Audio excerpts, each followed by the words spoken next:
Well, let's welcome the Right Honorable UDEME OTONG. Thank you. Speaker, Akwa Ibom State House of Assembly, is here in flesh and blood. Good evening, Elder. It's great to have you here. Good evening, Judge. Thank you very much for this opportunity to come and give you the maximum support. Thank you. Thank you very much. Thank you for coming around. Thank you. It's great to have you here, just to see what we're doing. And yeah, so get ready. Let's have this interview, my first ever interview with the Speaker of the Akwa Ibom State House of Assembly, the Right Honorable UDEME OTONG, a man who plays a critical role in shaping policies, checking executive. Well, if there are excesses, it is his role, the role of him and, of course, the legislator to do that. And also voicing the needs of the people through lawmaking, oversighting, and all of that. So we want to unpack very briefly the purpose, pressures, performance, and expectations tied to the legislature in this modern economy. So, Mr. Speaker, what would you say is a core function of a legislative arm in state governance? Let's start with that. Thank you, Judge, for coming to your studio, Comfort FM 95.1. The core mandate of a legislator is lawmaking, representation, and oversight. Those are the three cardinal objectives of a lawmaker. And I think Akwa Ibom State House of Assembly is all about making laws for Akwa Ibom people. Would you say that this assembly has been able to carry out these responsibilities fully so far? Actually, we have done so well for the past 1 year, 1 year, 8 months. We've done our job, lawmaking. I think we have about 182 bills and about 232 motions, and I think about 8 has been signed into law for the Akwa Ibom State. So we have done so well in this 1 year and 8 months. All right. So if we have 8 signed into law, maybe an average of 1 per 3 months. Not bad. Not bad. Would you have hoped it would be more? Yeah, it depends on the executive, the governor. But actually, when we make the laws, we send to His Excellency for assent. We pass the law and send to His Excellency for assent. So it behoves on him to look at the law with the state judiciary to see where the law will actually apply to the people of Akwa Ibom State. But this eight that have been passed into law, are you very confident that they would have far-reaching effects on the people of Akwa Ibom State? Actually, very far-reaching effects. In fact, the most important one is the law that we made about the community watch. Yes, that was signed into law, and he actually employed about 5,000 youth in the state.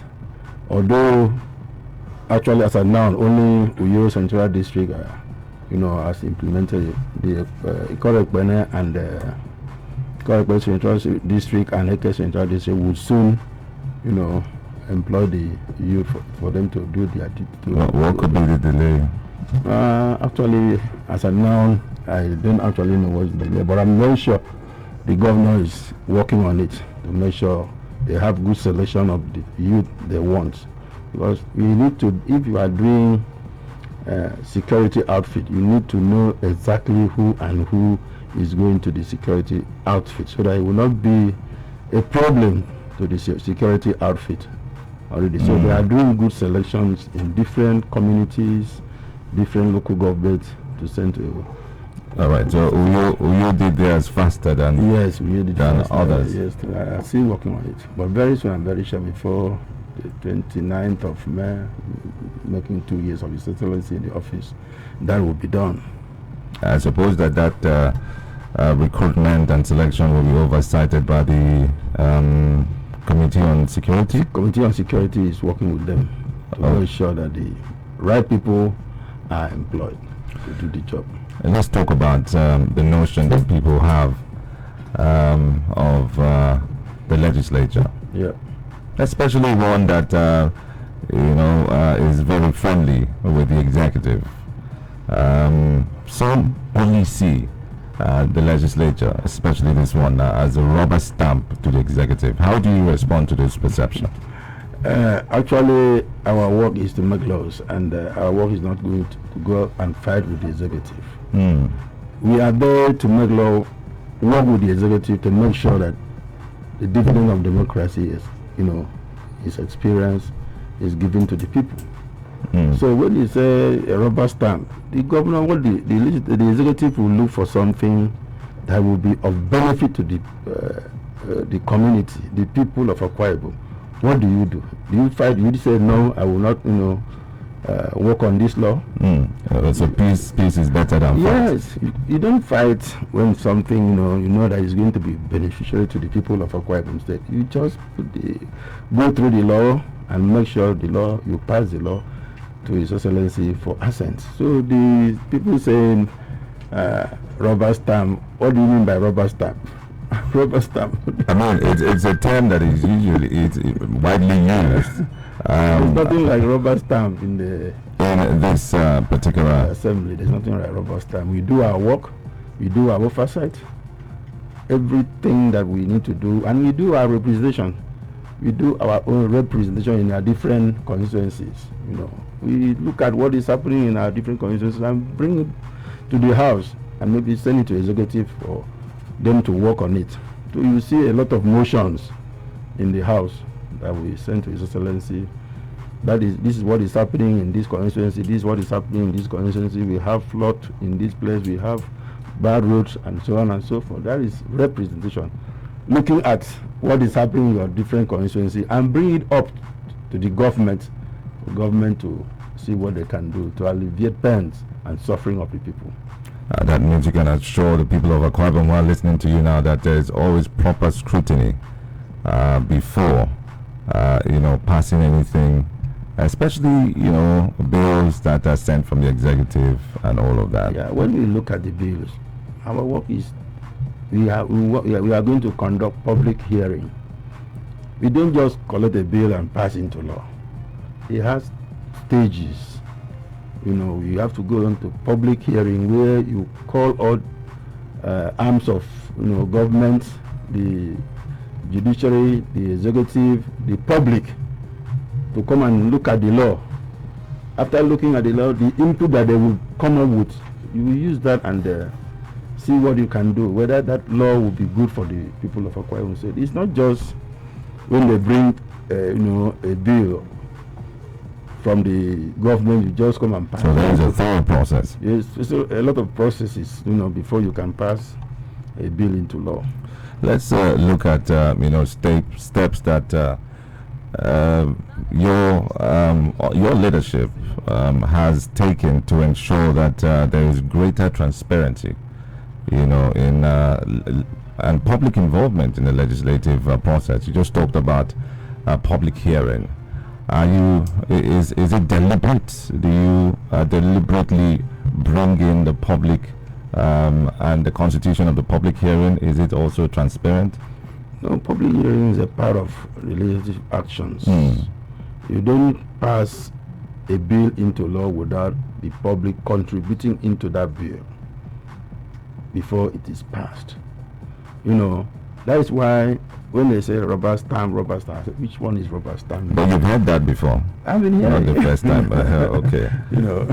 So you need to bring in people. There is a lot of transparency in the legislative arm of government. A lot of transparency in the legislative arm of government. There's nothing that you just bring up and do it within yourself.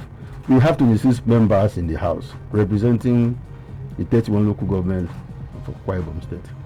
So there's nothing hiding, When the bill comes or anything that comes in, everybody must be present in the plenary to work on that particular bill before it's being given an asset. How is the House addressing issues surrounding around constituency projects, probably the ones that have issues not completed, and ensuring that there are projects that are equitably distributed across the state? Yeah, this is the work of the Committee on Works and Fire Service and other committees. You know, we have about 27 committees in the House, and they have their different roles. And most importantly is for them to oversight their MDs, ministry, departments, and parastatals. They oversight those areas. So, in any projects in the community or in the local government will be oversighted by the committee responsible for that. Like in terms of roads, you have the Committee on Works. In terms of environmental, we have Committee on Environment. Petroleum, you have a Committee on Petroleum.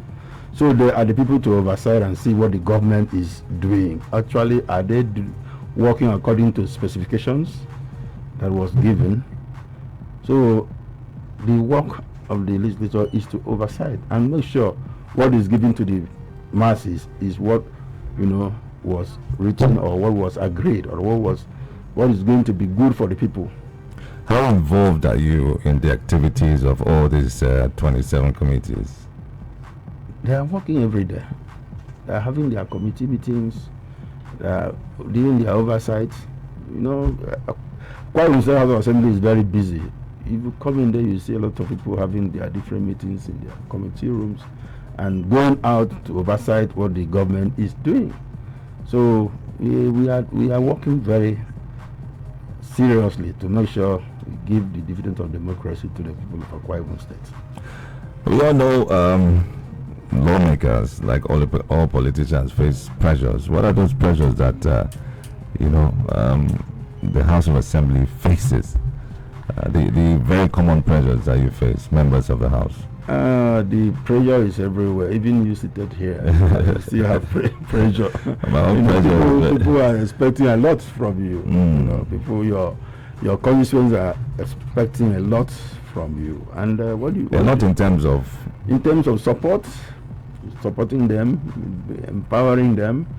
You know, they send you that for you to to represent them, to see what is good and bringing what is good to them, bringing the dividends of democracy to them. So they will be calling you, asking you, how far are you? How far? I need this, and all this. You know, we have about 7 to 8 million people in Akwa Ibom State, represented by about 26 members. So you see the pressure. 7 to 8 million people represented by 26 members in the House of Assembly. In terms of support, a lot of people calling you for support, and you do your best to make sure you at least you give them this support they are looking for. You cannot run away from all this pressure. How do you manage to support all the people that ask you? You cannot run away. As much you use your resources you have to support them. You at least you have meetings with them, maybe monthly or quarterly. You have meetings with them. You have also. Oh, you have a mini town square like the government is doing. Exactly. That's what we do too. That's what we do too. You, as a member of the House of Assembly, at least you must be in your constituency every week. You must be at home every week, so that there's not all the pressure is financially. You know, at times they want you to communicate with them, talk with them, sit down with them. You know, at least let them feel you as their representative. So actually, not every time that you talk about money. At least your presence in your constituency, is a lot of comfort to your people. I suppose, of course, Mr. Speaker, that you are happy with the town square meeting developments. Of course, you attend when you have to, obviously. What do you think that concept would do? I think His Excellency Governor Mando has done so well. It has never happened before. Town square meeting. It has never happened before. And this town square meeting is coupled with empowerment of the federal constituencies. I'm just coming back from Okanafon, Rwanda Federal Constituency right now. And you see the massive support of the people to His Excellency the Governor. And you see what the Governor is doing, supporting the people in the area of agriculture, supporting the people in skill acquisition, supporting the people in material that they want to use in their different fields and professions. It has never happened like this before. In fact, Governor Mano is a God sent to Akwa Ibom State. With this current economic situation in the country and in the state in particular, he has tried to caution the effects of the hardship that people will be going through by giving them, monies to do businesses. Like he said today, this money that I'm giving you is not for you to go and play Ben Niger and other things. It's for you to bring into your business, enlarge your business so that the business can grow very well. So of course, he's an entrepreneur, and that style is what he loves and knows. But what if these people go and use the money to go and play the game that he said they should not play? No, he has set up a committee that is monitoring what they are doing with the money. Okay. If he says he's giving you 5 million, he's not giving you cash 5 million. Okay. He's coming to see a group of people that are set up to come and look at what you are going to do with the money, what you have been doing before. He's not just calling somebody without, having something doing to come and give you 5 million.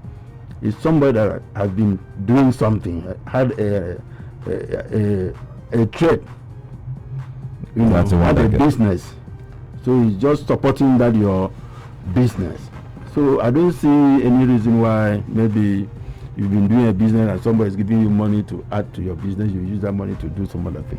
So the governor has set up also another committee that is coming into your premises, your farm, to see what you are doing and making sure that money is utilized very well without misusing the money. All right. They say in this administration now, if you want something, you must be doing something. You must be doing something. That's what. And not that you are not doing. Also, something. you are being trained.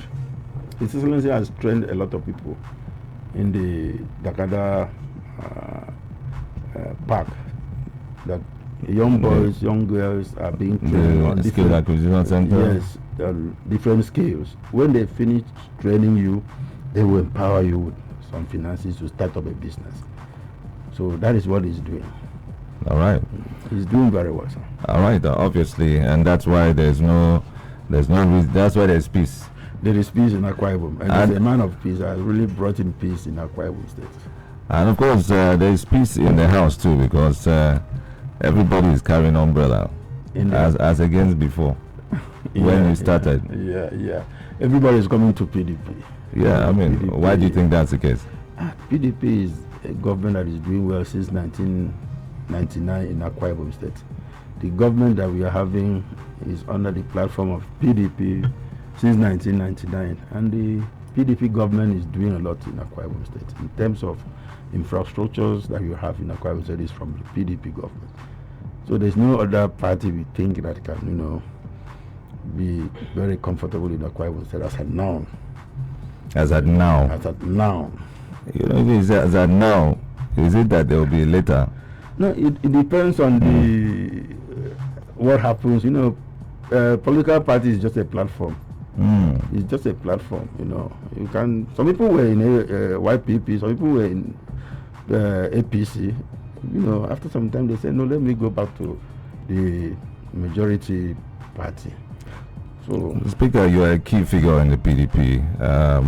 There are things that happen in the PDP that, of course, you also would have your own opinions about this.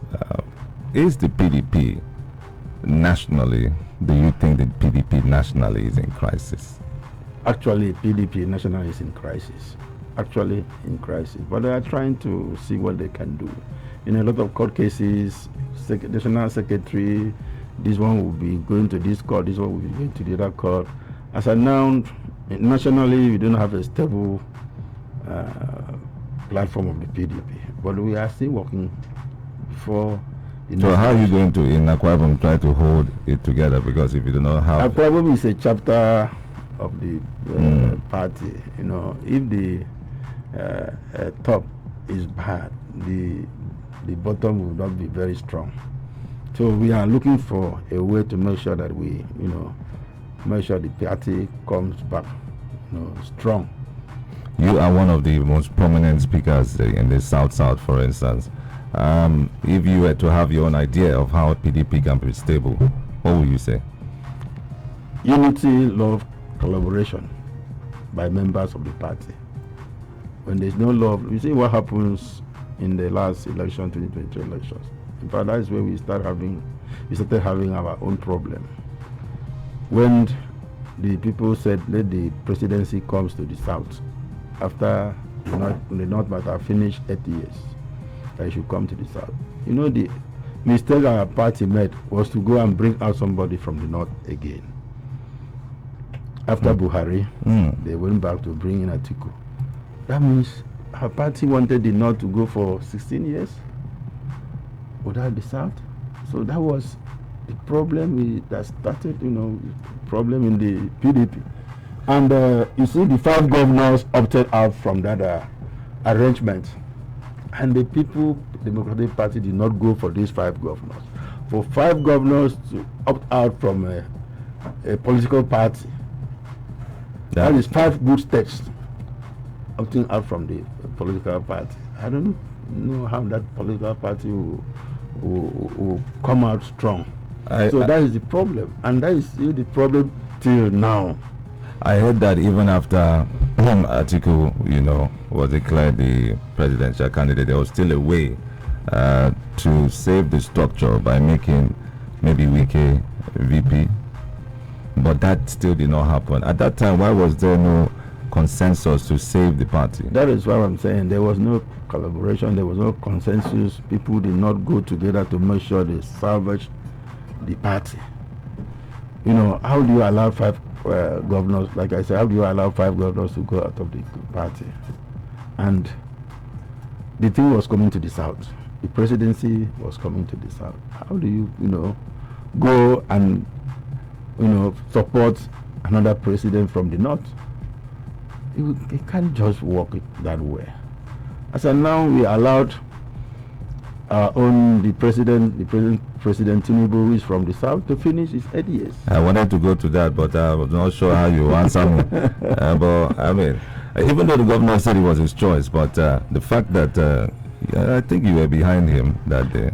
Yeah, you were beside him. So the governor had said it was his choice. The governor is the leader of the party in Akwa Ibom. If he says it's his choice, we are giving him all the support. So, no, apart from that, based on who you said he is and you like his style, would you agree with him because of you believe that when he says something it is right, or because he's just the governor? No, or because he's the governor, rather. But if you look at it, is it very possible now for us to say a Southerner will come and say for 4 years as a president? He will not be right. A Southerner to come and be a president for only 4 years, whereas when it was the turn of the North, they said for 8 years.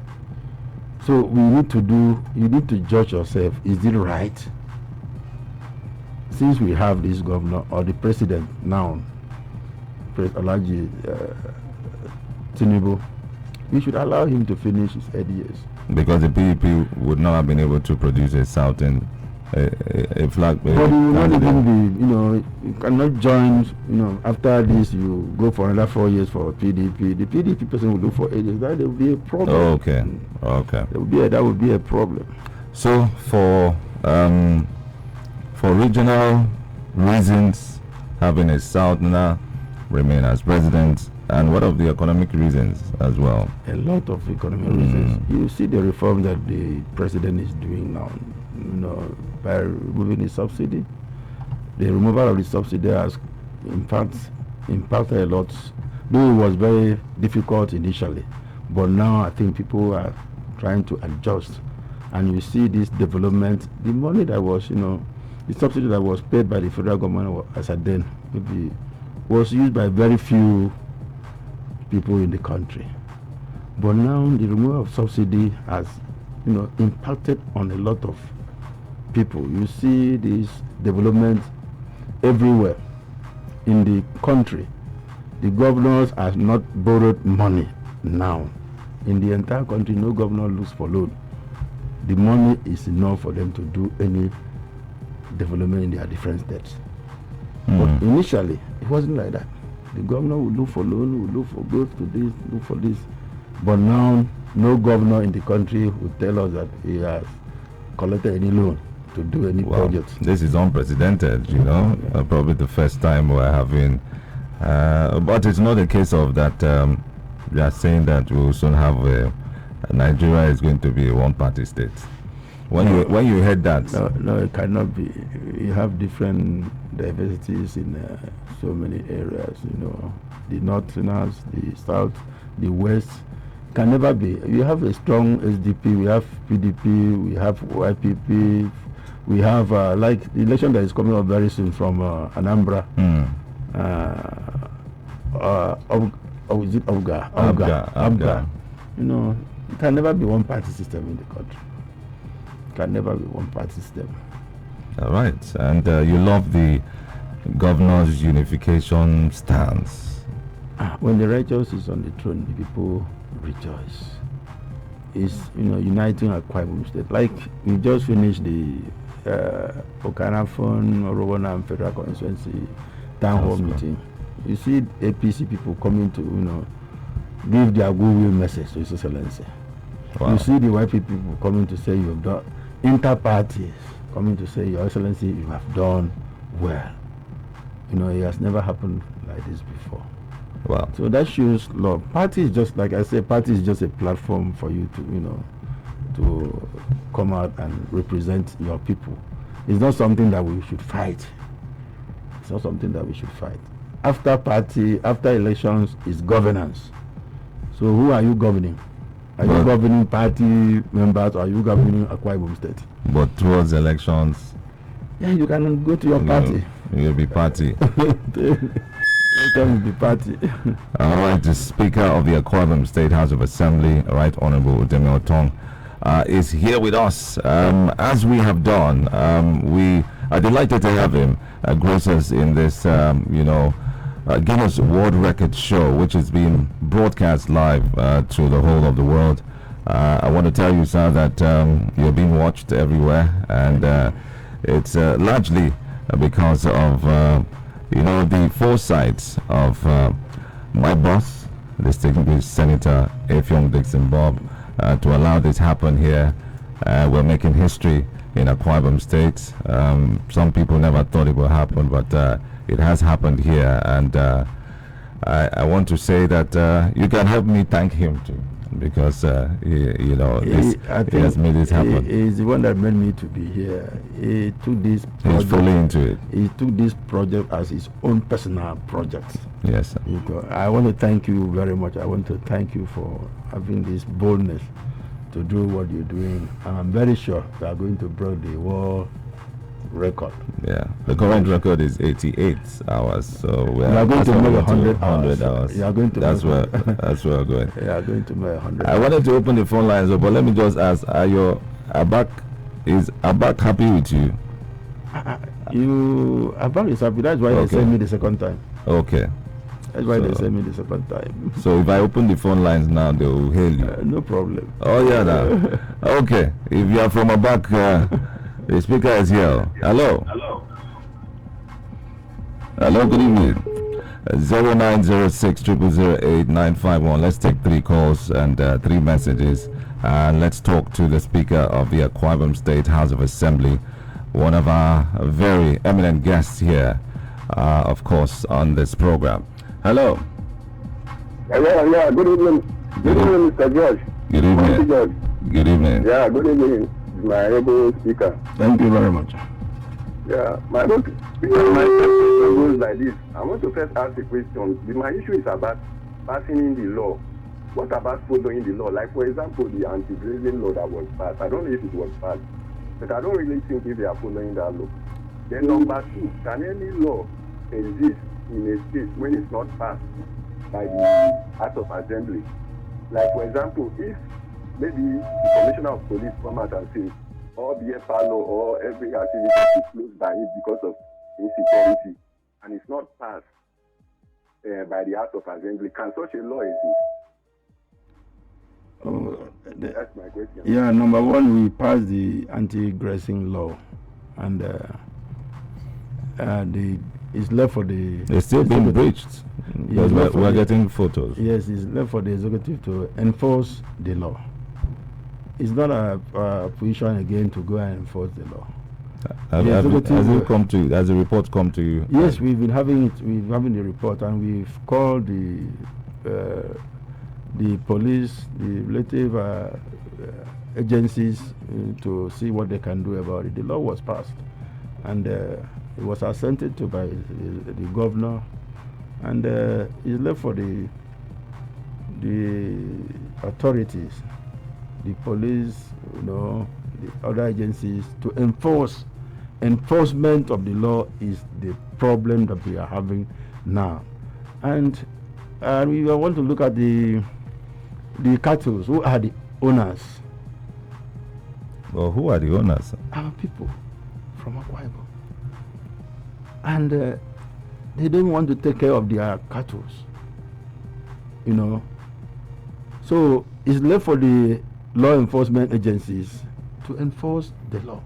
I suppose that maybe you can revisit this. No, we've called the Commissioner of Police, we've called the DSS, and from the Committee on Security, they met with them and asked them to properly enforce the law, because it's causing a lot of damage, a lot of problems in the state.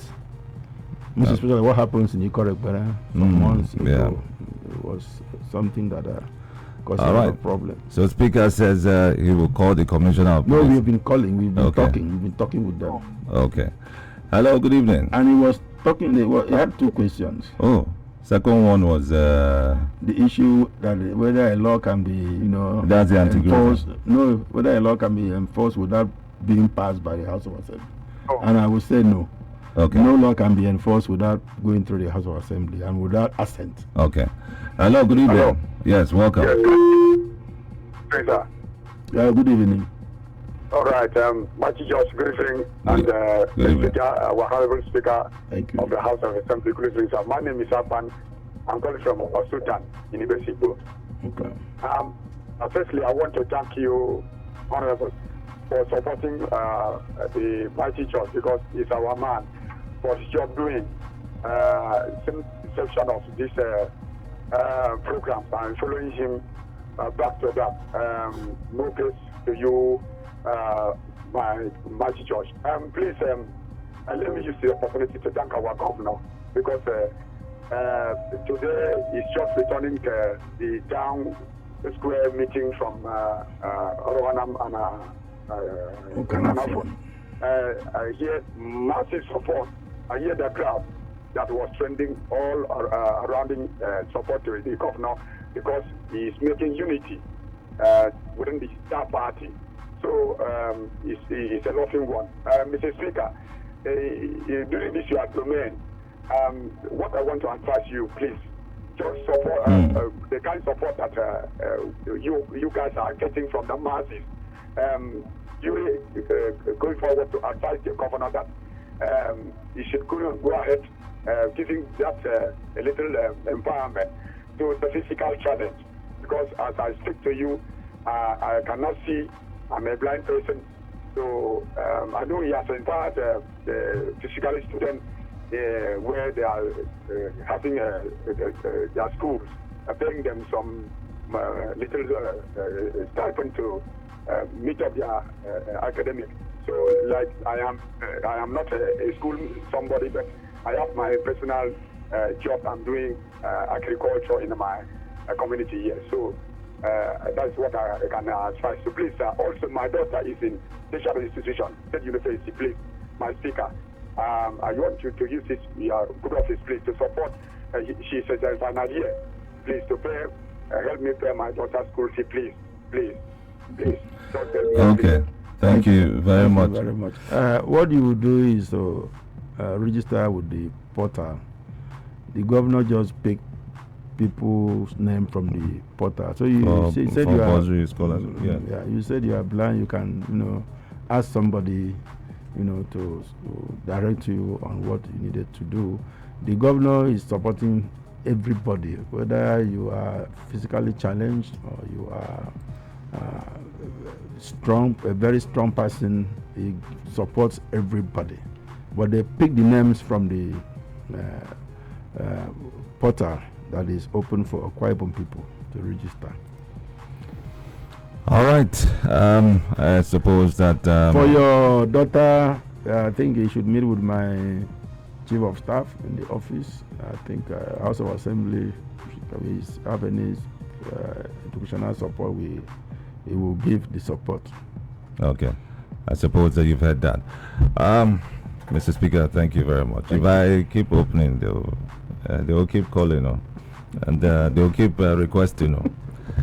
Thank you very much for coming. Thank you very much, thank Mr. you. George. Thank you. Thank you. You succeed in this Guinness World Record. Amen. And, I'm very sure at the end of it, quite a few people will be happy that you have achieved what thank you, sir. What you are looking for.